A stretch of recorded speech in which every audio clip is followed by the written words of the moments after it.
he gives, beginning the second part of the sixth Torah portion, Pashas Masay, he gives a parable of a father and a son who, the son was sick, and they went to some place to find a cure for the son. And on the way back, the father starts recounting all the places they were at before, and the father says to the son, here's where we slept, here's where we got cold, here's where you hurt your head. And so too, God told Moshe Rabbeinu that he should list all the places where the Jewish people angered him, and therefore the Torah says these are the journeys of the Jewish people as part of this listing of all the places that we angered Hashem. That's what Rashi says. The question is like this. Number one, whenever the Torah gives a parable, the parable is meant to be precise. It has to be precise. It's a parable of Torah. So we have to say that not only is the general example about a king who has a son who is sick and he wants to heal his son, not only is that part of the analogy relevant, but we also have to say that the specific events in the analogy, here's where we slept, here's where we got cold, here's where you hurt your head, they also are relevant to the analog. So the question is, what are those three things in the analog? Where is the part that we slept and we got cold and we hurt our head? Where is that in the analog? Question number two, the fact that the Medrash only mentions 3 places and doesn't even add the v'chul, doesn't even add the etc. After the third analogy, it's clear that these analogies are not just to describe a similar amount of places in the analog. Rather, these 3 examples describe all of the general journeys that we had throughout the desert. In other words, these aren't just 3 journeys which describe, which are parallel to 3 other journeys. Rather, the Medrash says there are 3 places. Here's where we slept. Here's where we got cold. Here's where you hurt your head. So the way the Medrash says it, it's clear that these 3 examples are relevant to the entire journey from Egypt to Israel. It's understood that when it says in the Medrash, here's where you hurt your head, or where it says, here's where you got cold, it's understood how that is relevant to the Medrash's words that Hashem wants us to describe, wants Moshe to recount to us, to list to us, all the places where we angered Hashem. Because those examples are connected to pain, connected to illness. Here's where you hurt your head. Here's where you got cold. So it's understood that those items are parallel to something else in the analog, which has to do with us making mistakes. But the first item that the Medrash says, here's where we slept, doesn't seem to be anything negative. Why would that irk the ire of the king? Because we slept somewhere. If the purpose is only to recount the places that we've angered Hashem, so the parable doesn't seem to suit the analog. The parable says, here's where we slept. Sleeping is not a bad thing, especially according to Dr. Chaim Peretz, who says it's a very good thing and it's very important every single day. Okay, so question number 4, the first 2 events that are written in the Medrash's parable are, here's where we slept, here's where we got cold. That means the king is including himself in the description of the event. Where we got cold, where we slept. But in the third part of the analogy, here's where you hurt your head, he mentions this in the singular. Only the prince hurt his head, and not the king. What does this have to do with the analog? What are we talking about? Where is the place where Hashem, so to speak, and us together slept? What does that mean? Where we, Hashem and us, got cold? And what is the meaning of the change and the shift in analogy? Here's where you hurt your head. So the reason why the Medrash says these 3 examples we slept, we got cold, and you hurt your head. The simple reason is because these three examples are connected to the first three journeys that we took when we left Egypt until we got to the Red Sea. The three journeys are from Ramses to Sukkot, from Sukkot to Esam, and from Esam to Piacheres. Those three journeys correspond on the surface to those three examples. It says in the Torah that the Jewish people traveled from Sukkot. Rashi says, on the first day after the Jewish people left Egypt, they arrived in Ramses. On the second day, they traveled from Ramses to Sukkot. So it comes out that after the journey from Ramses, the Jews stayed in Ramses overnight, and the second day in Sukkot, they traveled again. On the second day, they traveled to Sukkot. So it comes out they spent the night in Ramses. Sorry.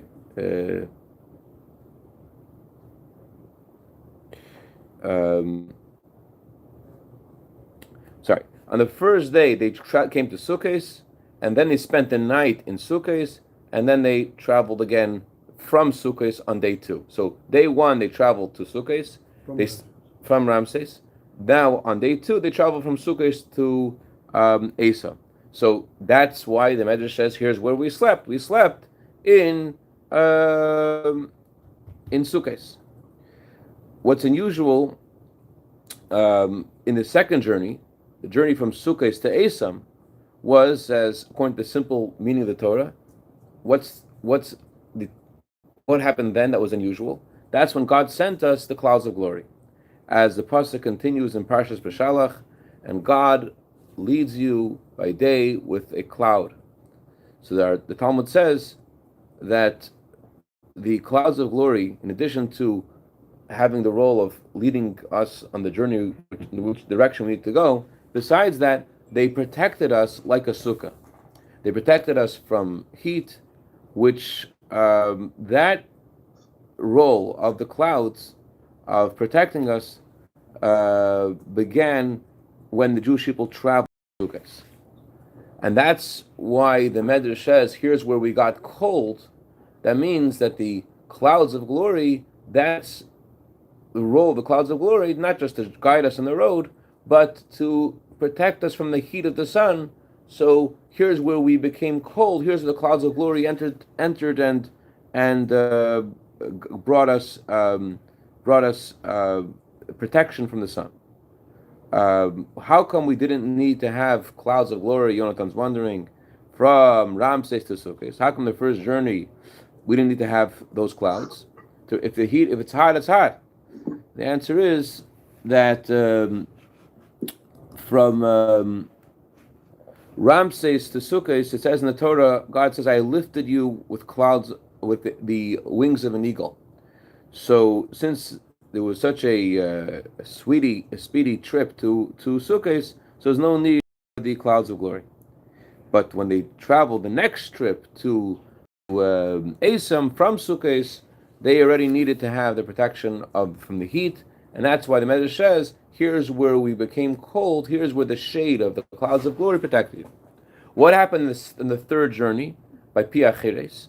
So the pasuk says, the Jewish people told Moshe Rabbeinu it would have been better to serve Egypt and to be slaves in Egypt than to die in the desert.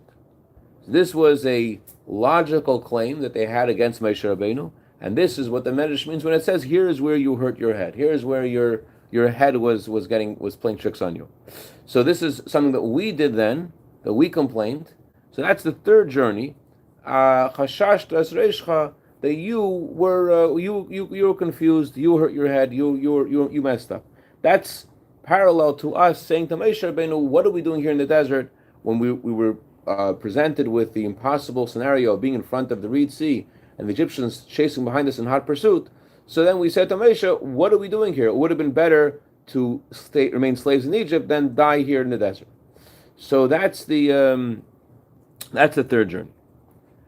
That's what the Medrash means when it gives the third example. Here's where you hurt your head. Now, the 42 journeys in the desert also hint and allude to the journey of the Jewish people in the desert of nations, meaning the entire exile, which will end when we will arrive at Yerichai. As we learned yesterday, that Yerichai alludes to the light of Mashiach, because it says that Mashiach is able just to smell what's going on and know who is correct and who isn't correct. Mashiach is Meirich V'dayin. He's able to tell by the fragrance of the people that he is judging what's going on. So Yerichai, which the word Yerichai, the root of the word Yerichai is Rech, fragrance, it alludes to the revelation of Mashiach. And that's, according to Gemara, one of the ways to test Mashiach. Not the halacha and the Rambam, but the Gemara says the way to test who Mashiach is to see, can he figure things out just by the fragrance, just by the presence of people, without going into the logic of the case in hand. So at that time, when Mashiach comes, when we get to the Yerichai, so what will happen is that all of the evil of the desert of nations will be annihilated, and the spirit of impurity will be removed from the world.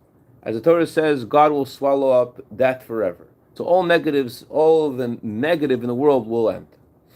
And it says in the Pasuk that just like the days that I took you out of Egypt, Hashem says, I will again show you wonders.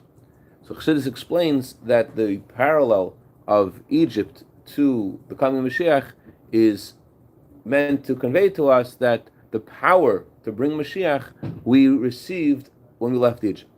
So it's understood that there was some level of annihilation of evil when we left Egypt as well, and that empowers us to remove evil from the world completely when Mashiach comes. We see this idea of the eradication of evil when we arrived at the Reed Sea, and we crossed the Reed Sea. The Torah says at that moment we crossed the Reed Sea, there was some parallel to the coming of Mashiach where evil is gone. What does it say after we crossed the Reed Sea? Vayar Yisrael es Mesa'im Mesas Hasayel. The Jewish people saw how the Egyptians had died by the river bank. So the Jewish people could see clearly that all the negativity, all of the evil was annihilated and eradicated, was gone. So that is analogous to how things will be when Mashiach comes, that all the evil, not everyone's going to die when Mashiach comes, but all the evil in the world will cease. So we could say, in general, that this is the reason why the Medrash in the parable alludes to the first three journeys specifically till the splitting of the Reed Sea. Why those first three specifically? How come the Medrash doesn't go to the other 39 journeys? Because the journeys till Kriyas Yamsuf, they accomplished something unique. They accomplished the eradication of evil.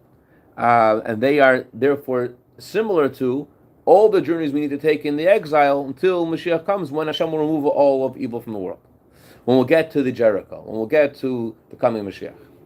So you could also see in the song that we sang to Hashem at the conclusion of crossing the Reed Sea, another allusion to the coming of Mashiach, as we said in the song, we say every day in the song, that the fear and dread of the nations of the world, because of the splitting of the Reed Sea, will continue. Their fear will continue until your nation will cross the Jordan.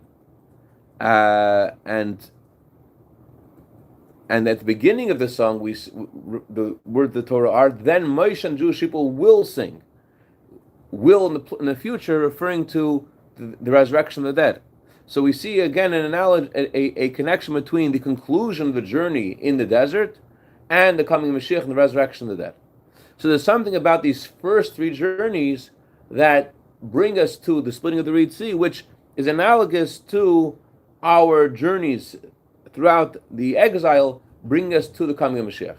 You hear? The first three journeys bring us to the splitting of the Reed Sea, and that's similar to what all of exile does. It brings us to the coming of Mashiach. So, to explain what this means, it says that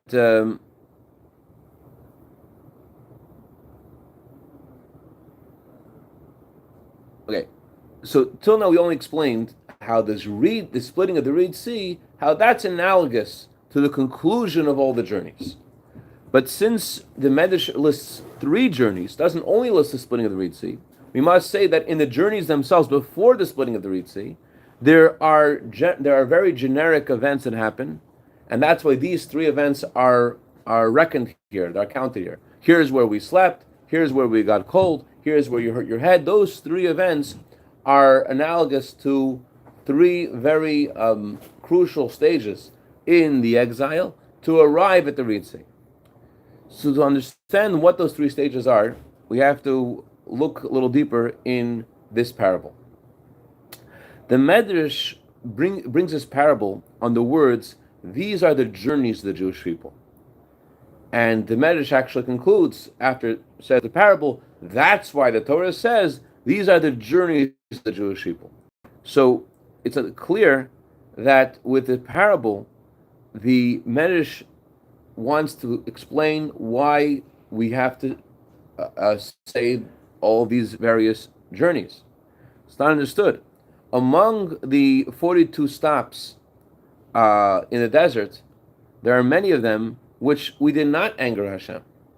The Medrash says the whole point of listing the places that we stopped in the desert is so that the king could say to his son, here's where you angered me. But there are many places that we went to, believe it or not, we didn't do anything wrong. So the parable doesn't explain why that we list Almond of Asaima and Diva God and on all those 42 journeys. There's a lot of them which aren't relevant to the parable. That's question number 1. Question number 2, in the parable, the king tells his son, here are the places we went to on the way back. The king takes his son to some doctor or some health resort, and the way back, the king says, here's where all these things happen. So it sounds like that the king is listing these places on the way back, and they're going through the very same places that they went to on the way there. So the question is, what does that mean in the analog? We didn't go back. The Jews aren't allowed to go back to Egypt, so they went to Israel. So what's the meaning of the king saying the various places on the way back to on the way back home from the doctor? Where is the idea of going back from the doctor in the analog? So the explanation is like this: the journeys the Jewish people took in the desert of nations begin with the neshama coming down from the heights of heights and going down to a place of concealment, a place where God's light is hidden. And even though the purpose of this descent is to reach an ascent, and this ascent can only be achieved through the descent, it's not just to elevate the nations, not just to elevate the desert, but there's also some personal benefit that every soul has as a result of going down to the world. But while you're in the journey itself, you feel exile, you feel concealment.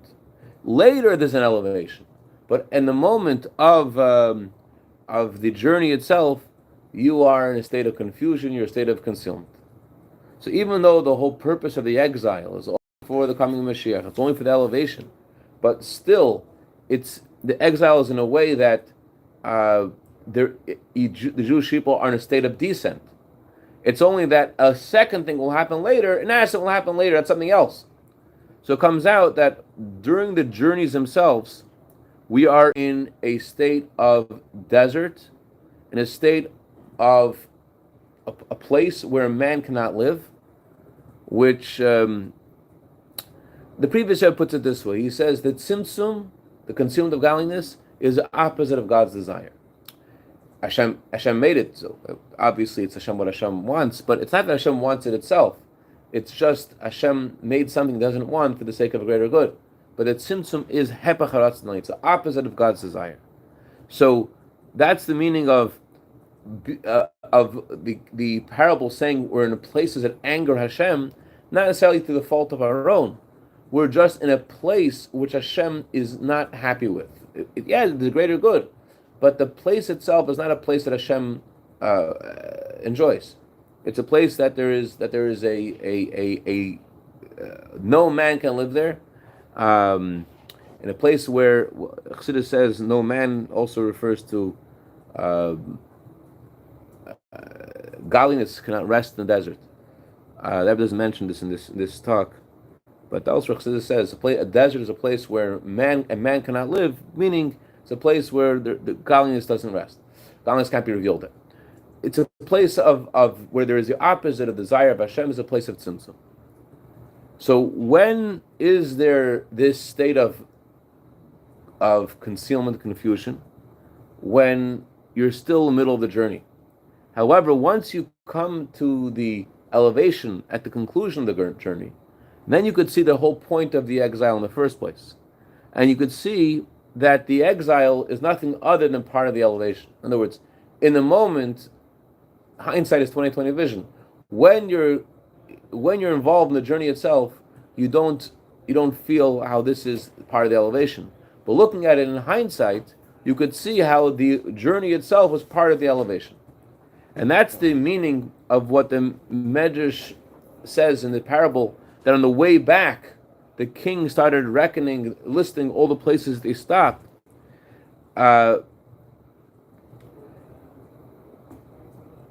After the descent from above to below, in each of these 42 journeys, after the descent from higher to lower, go all the way down to the lowest of places, then there is the ascent from below to above. That means that when you are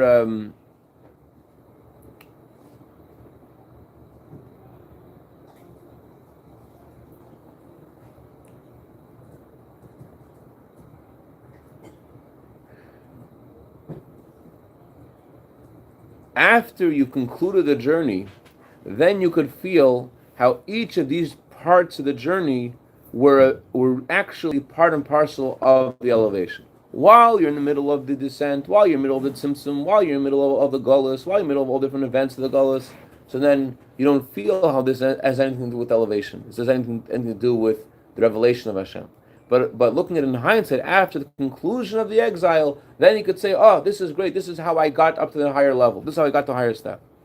And that's what the Medrash means when it says the king listed all the places that Hashem said, I'm listing all the places where you've angered me. This means it's similar to what the Torah says about the coming of Mashiach. It says Mashiach will come, will say, thank you, Hashem, because you were angry at me. We'll thank Hashem because of the anger. Because then we'll see how the anger itself, the wrath of Hashem, which caused all different negative events to happen, all the consequences, actually was part of God's kindness. That's what we'll see after the end of the exile. During the exile itself, it's hard. You can't see that. There's a big challenge. You feel that evil is vanquishing good, and evil is stronger than good, and all these horrible things are happening. But after Mashiach comes, then we'll have to look at all the events of the goal. So we'll say, thank you, Hashem, for this. Thank you, Hashem, for this. Things which, to our eyes, were horrible. We'll see how this is also part of Hashem's kindness. How could you say, however, that the journeys, the desert, is part of God's kindness? How could you really say that? That just it seems so incongruous to what it. Yes, in theory, it's part of the journey. This is what it caused later. But how can you say this? So in order to explain this, the Medrash prefaces something in the parable, and says the king's son isn't traveling by himself in these journeys. He's going together with the king, and not only is going with the king, but it says the king is taking him on the journey. And not only that, the whole purpose of the journey is to heal the son. And since the whole purpose of the journey is to heal the son, it's understood that the descent itself is really a idea of kindness. So that's why the journeys themselves are considered kindness, because think about who's taking you on the journey. Sounds very similar to this parable people say about this guy walking on the beach, and he sees he's walking, and God comes to him and he says to him, every footprint you see in the sand is a year of your life. and he looks at the footprints and he sees that every year of his life is two sets of footprints. He's walking together with God. And then he looks at the years of his life, which are the hardest, and there's only one set of footprints. He says, you left me here, you left me here. So God says, in those years, I carried you. I carried you those years. That's what the Medrash says.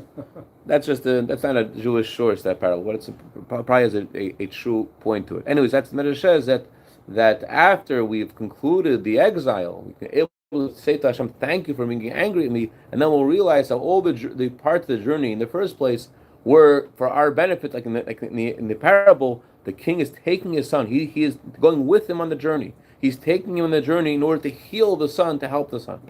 To be continued. You're